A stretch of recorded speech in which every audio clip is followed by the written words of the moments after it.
Drinking too much water could be surprisingly hazardous to your health. A 64-year-old woman died the same evening after drinking between 30 to 40 glasses of water. We couldn't live without water. But if we drink too much, it can wreak havoc on our brain and body. Drinking more water than your kidneys can process can throw your blood sodium levels out of balance. That's called water intoxication. And in extreme cases, it can cause brain damage, comas, and even death. What do you think of when you hear the word poison? Arsenic. Cyanide. How about water? Life couldn't exist without water. But in the right circumstance, water can be as dangerous as any poison. Here's what happens when you drink too much water. Normally, your cells are surrounded by a carefully balanced solution of sodium and water, which flows in and out through tiny holes in the cellular membrane, so it keeps the sodium concentration both in and out of the cell balanced.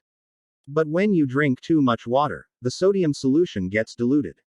It's not salty enough. So some of that extra water rushes into the cell to restore balance, and that causes it to swell up.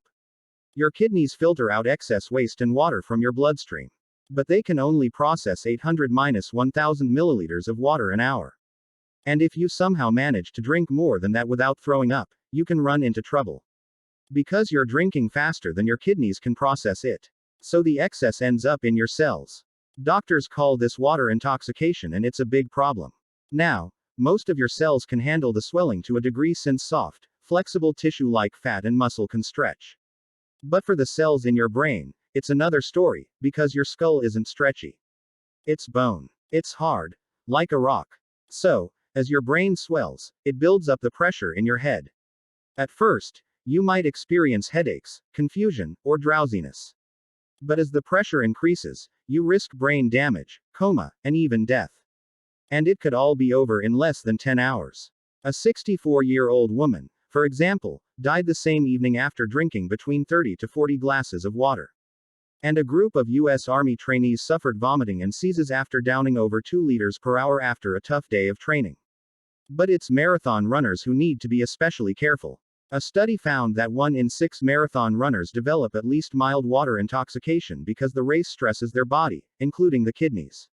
So, they don't excrete water as efficiently, which can cause water to back up into the blood more easily. People with certain kidney issues are also vulnerable since they can't properly process water, and the problem isn't unique to water. For example, the same thing can happen if you down too much beer at once. That's called potomania. The good news is that there's an Y7 easy way to stay safe. The average healthy adult needs somewhere around 3 to 4 liters of water a day. And since this can come from food and other drinks too, drink when you're thirsty, and then stop. Thanks for watching. Subscribe for more.